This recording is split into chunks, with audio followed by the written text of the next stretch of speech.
Welcome to this panel on the future of Arctic investment and sustainable tourism. My name is Danielle Bochove. I cover the global Arctic for Bloomberg News.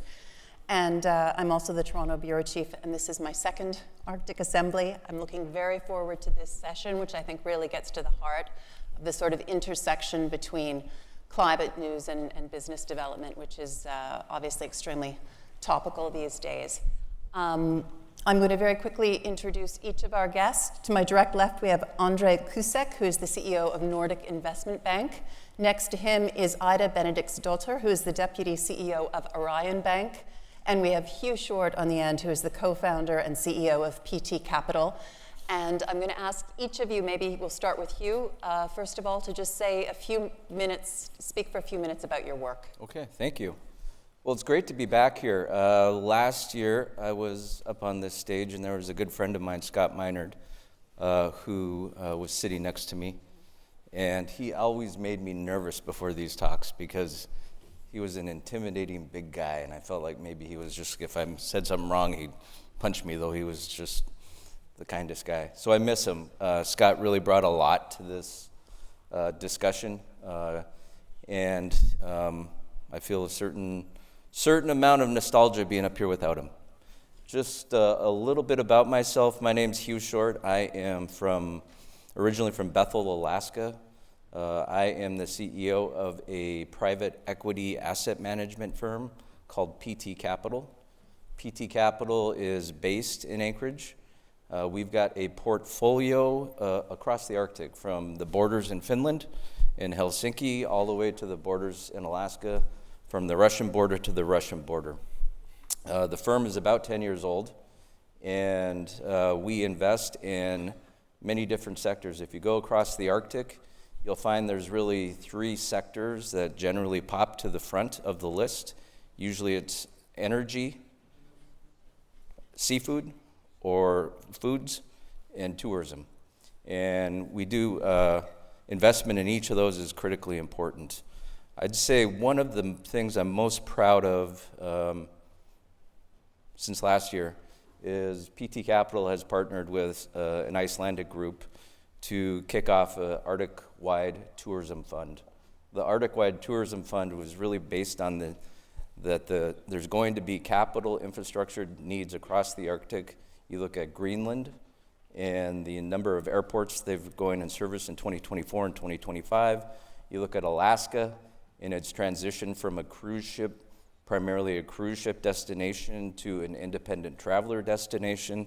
And you look at Iceland and the projections of 3 million tourists by 2025. There's not enough hotel rooms in any of these countries or states. There's not enough infrastructure to be able to handle the amount of interest in tourism. And so we think that there's a strong need to be able to focus on that piece of the business in a sustainable way over the next decade.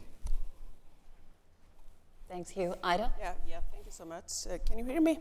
Yep. Yeah, okay. Congratulations on the new fund. Yeah, thank you. My name is Benediktsdóttir, and I'm the Deputy CEO of Arion Bank in Iceland. I'm originally from Iceland, but actually I'm from a small island in the south coast of Iceland, where we had the volcanic eruption in 1973, where we have 4,000 people. So I sometimes feel that I can really connect with remote areas, sometimes in the Arctic region. Arion Bank has been focusing on the mid and western part of the Arctic region for some time, and both having been lending and also supporting investments into that region. But I would like to put this a little bit into context.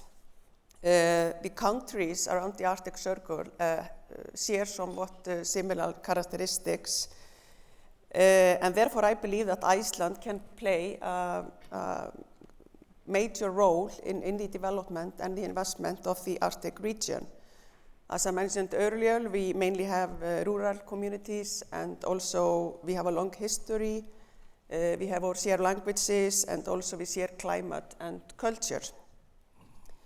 The Arctic only inhabits around 4 million people, although the surface of this area of the Earth is around 8% in total. So the Arctic scale, demographics and geography is, I would say, a challenge as well as opportunities for investors. And already this small population brings a significant value to the world itself. And I'm just going to name some numbers on that. Around 10% of aluminium production is in the Arctic region. About 12% of the fish caught in the world is from the North Atlantic Ocean, and 40% of the farmed salmon and related species. The warming climate is probably going to increase this a bit, both in terms of fishing and farming. And as you all know, Arctic has a lot of sustainable energy resources, and more important, we have the experience to utilize those resources. And what is always getting more and more important are the ample water resources. And as you all know, the good part of the rare earth minerals are located in the area.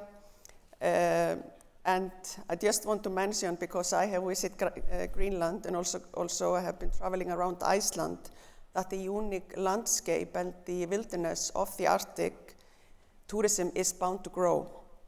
In that respect, I would like to quote Mr. Grimson, that stated that the key question is not going to be how to attract tourists to the remote region, but how will the Arctic cope with the growing global fascination. And just as you know, the warming, the melting of the ice, opening of new sea routes, strategic location, and etc. So I think it is not a question if development and investment in the Arctic is of course needed, but it will happen.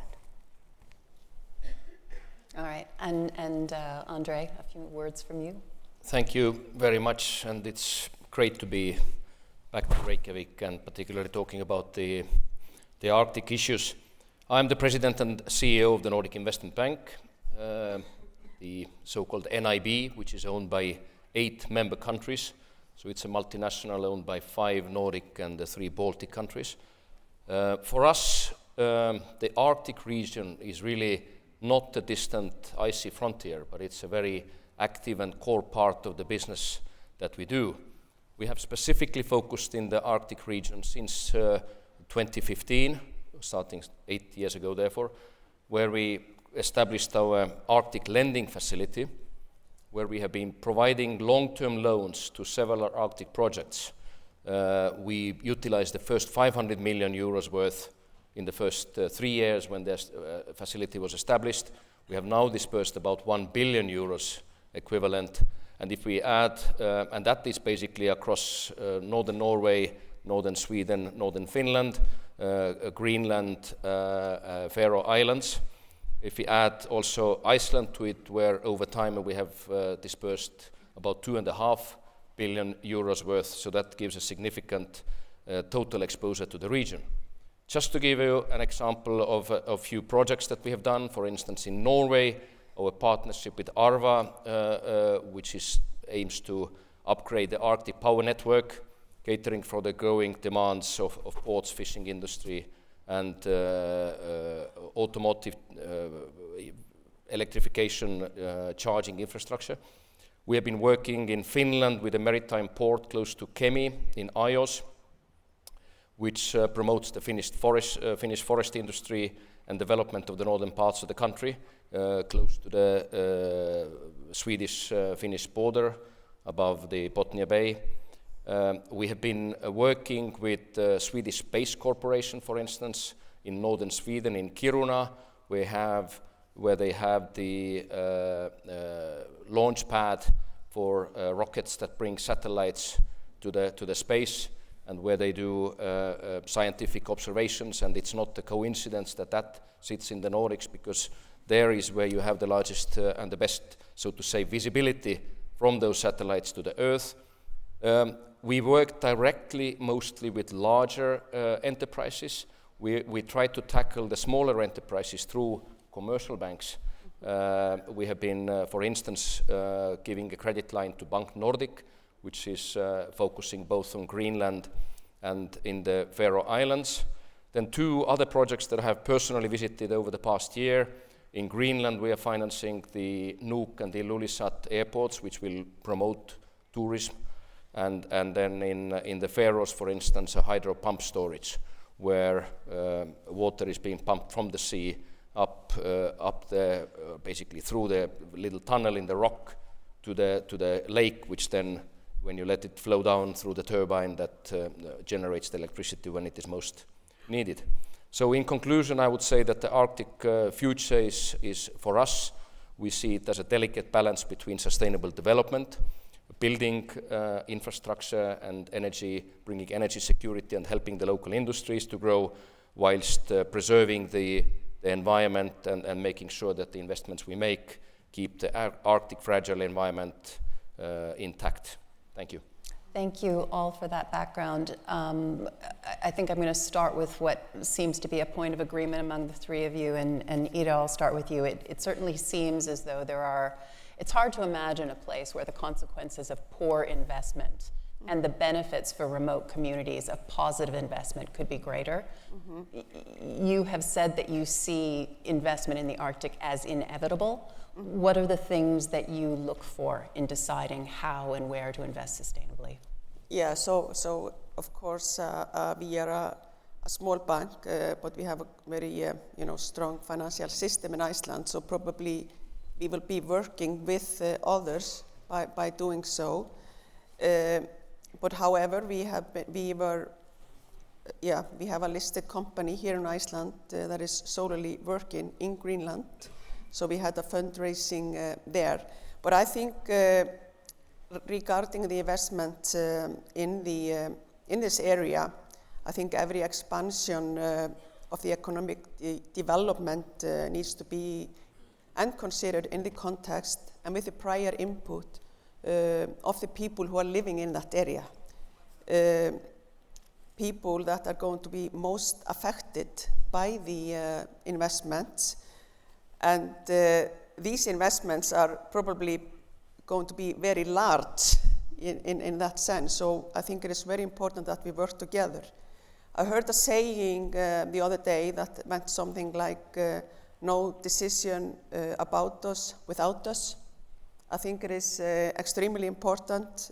I think this simple sentence can help us a lot and guide us through these decisions that we are having. So we need to apply this through the region and local communities, and especially, as I mentioned earlier, giving the likely size of the investments that are going to happen. But I can name a few. You need to build resilient societies around this, protect and include the local communities and the local people. You need to pursue measures to protect the environment of the Arctic. Practice ethical business and transparent towards the people, and strengthen the pan-Arctic collaboration among the countries that are investing in the Arctic region. I want to pick up on the thread of indigenous consultation in a moment. I'm mindful of the time, and I also want to take some questions from the audience. But Hugh, sort of coming from that first question, what do you, I guess, see as the sort of unique characteristics that global investors should expect as they look to the Arctic, and how does that fit with your view of sustainability? Yeah. Well, you mentioned indigenous investors, and there's some friends I have out here in the audience from Alaska Native corporations, which are been granted 12% of the land in Alaska. And if you were to ask them a question about self-determination and the ability to invest into their communities in the provision of healthcare, in schools, in education, in roads, a lot of what they're focused on is being able to provide jobs to their local residents in places that have high unemployment, that are very expensive to live in, very hard to get to. And so I think not only consultation, but co-invest with local investors. So you're not you're not asking them, you're asking them what projects do you support and how can we invest in this together. I think there's also strengths across the Arctic. One of the things I really appreciate about Iceland, especially Arion, is the capital markets here are robust. The financial capacity and the financial skill set specifically within Iceland can benefit across the Arctic, even into Alaska. Many of the projects we have in Alaska are too small for the US capital markets. So coming to Iceland and actually being able to partner with Icelandic entities to fund infrastructure in Alaska makes a lot of sense. I think about Greenland and the amount of investment that needs to go into Greenland. Iceland is a perfect place to jump off and help finance and develop and put projects like that together. And maybe my final point is, back to Scott Miner, he led an effort called the Arctic Investment Protocols. And those have been adopted by PT Capital, by Guggenheim Partners, by many different financial institutions. And I would suggest, if you're interested, to Google it, take a look at those. And a lot of those principles within that document outline rules of engagement for investment into these areas. André, Nordic's investment bank's Arctic lending facility has dispersed nearly €1 billion since 2015 to 14 borrowers. What are the common denominators in those projects from a sustainability perspective? Well, the NIB is a bank with a purpose and very clear vision that we would like to build a prosperous and sustainable Nordic-Baltic region, and Arctic is part of that Nordic dimension for us. We look at every single project through the lens of both the productivity and the environmental mandate. We have a sustainability policy in place. We apply that even more diligently, perhaps in the Baltics, where we see the biodiversity and environmental ecosystem degradation happening faster, and where the indigenous rights people are also a sensitive topic.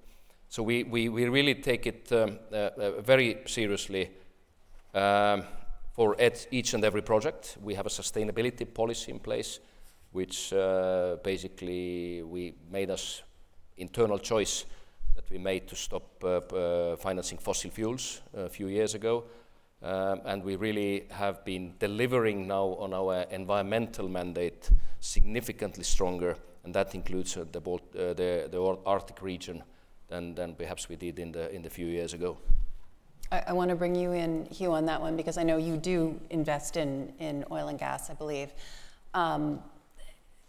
Sometimes it seems as though there are two aspects of ESG that are being sort of pitted against each other. You talked about the need for economic development in remote communities, the need for indigenous communities to reap the economic benefits of development. Mm-hmm. But then on the other side, you have a climate crisis, a very persuasive argument for leaving some of those natural resources, notably oil and gas, in the ground.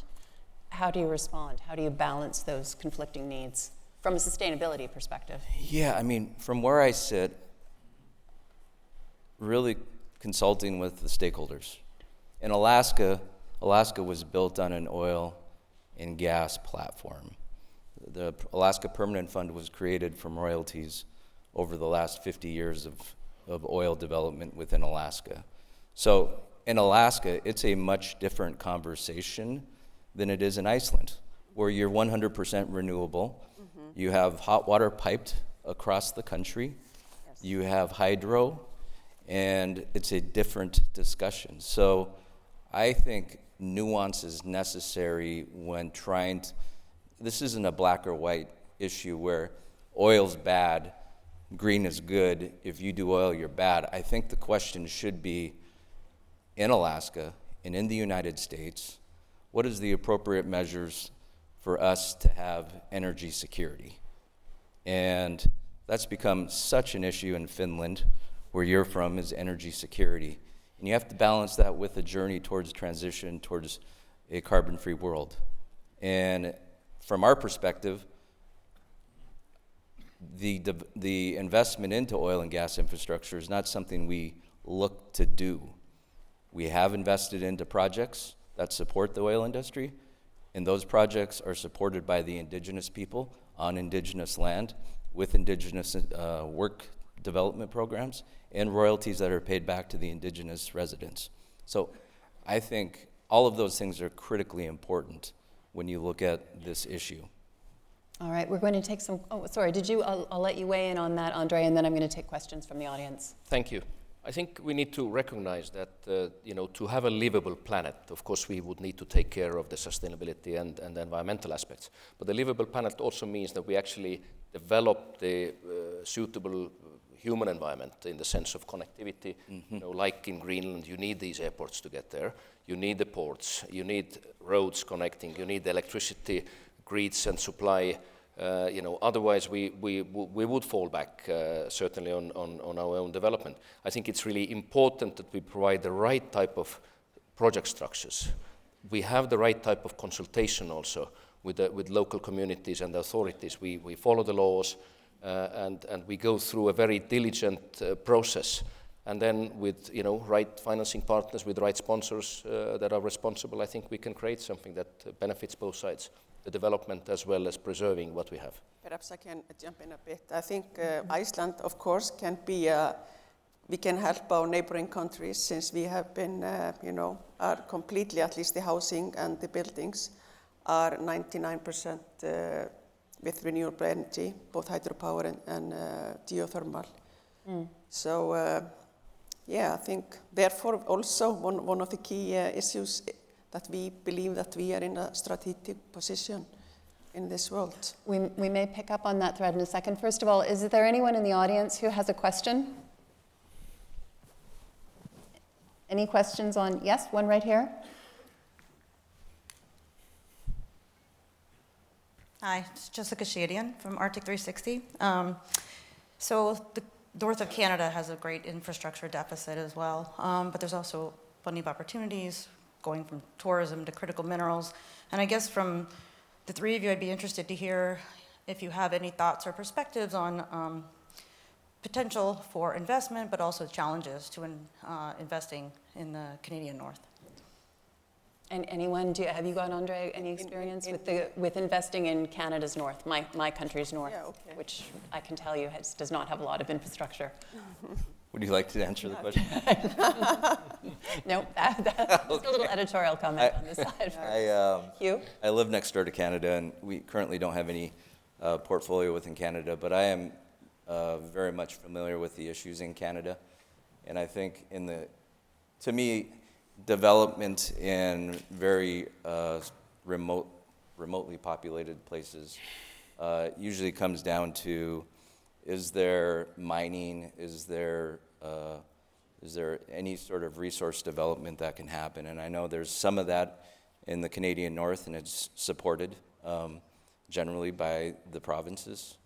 The reason I am really looking at tourism is because I think there is a certain generational shift going on with at least my daughter who's 25 and younger people where they're now seeking adventure. So the traveler in today's world wants adventure. They usually just don't want to sit on a beach. Iceland is the #1 adventure destination in the world. You can't come to a better place for getting blown off the sidewalk than Iceland. That's an adventure. So I think we're going to put a lot of resources into making it easy for people to experience the Arctic. And that's the Canadian Arctic, that's the Alaskan Arctic, that's Iceland, and I think Greenland is going to be, over the next decade or two, an amazing story. So I think tourism, from my perspective, is going to be a key driver, and there's going to be millions and millions of people who are going to decide to go north and have an adventure.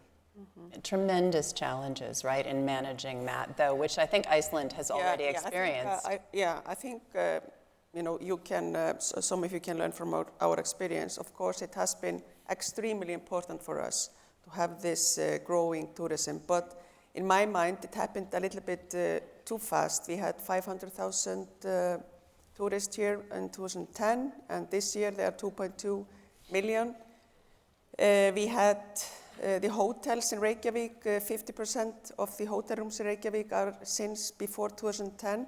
So you can see the massive the upbuild that we need to do, and that has also been somewhat conflict, although it is good for the economy, and it's not only good for the tourism, it's also good for the other industries. The tourism is 10% of the GDP.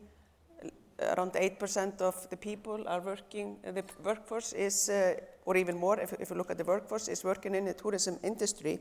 But at time, I felt that Iceland was a little bit outsold, and I think you need to think about it in a responsible way. I think you need to have a strategy. You know, I have been to Greenland. You know, you need restaurants, you need hotels, you need activity.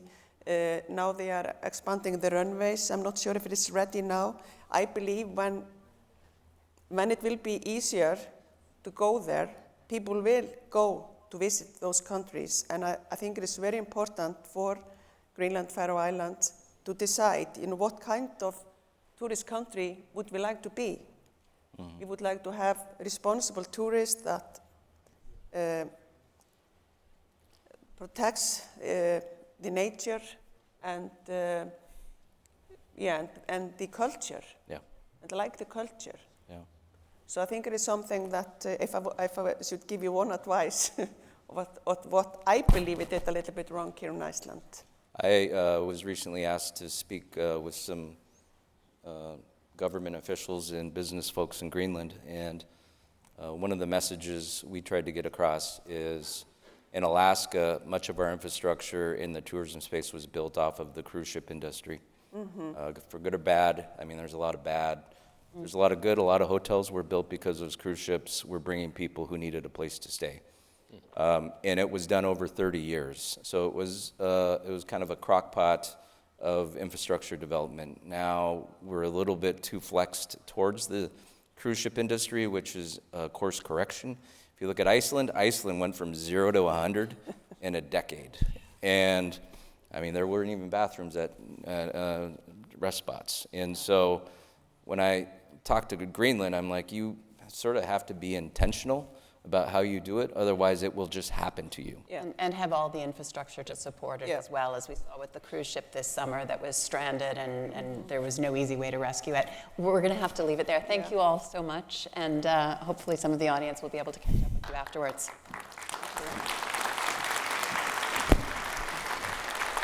Well, thank you very much indeed.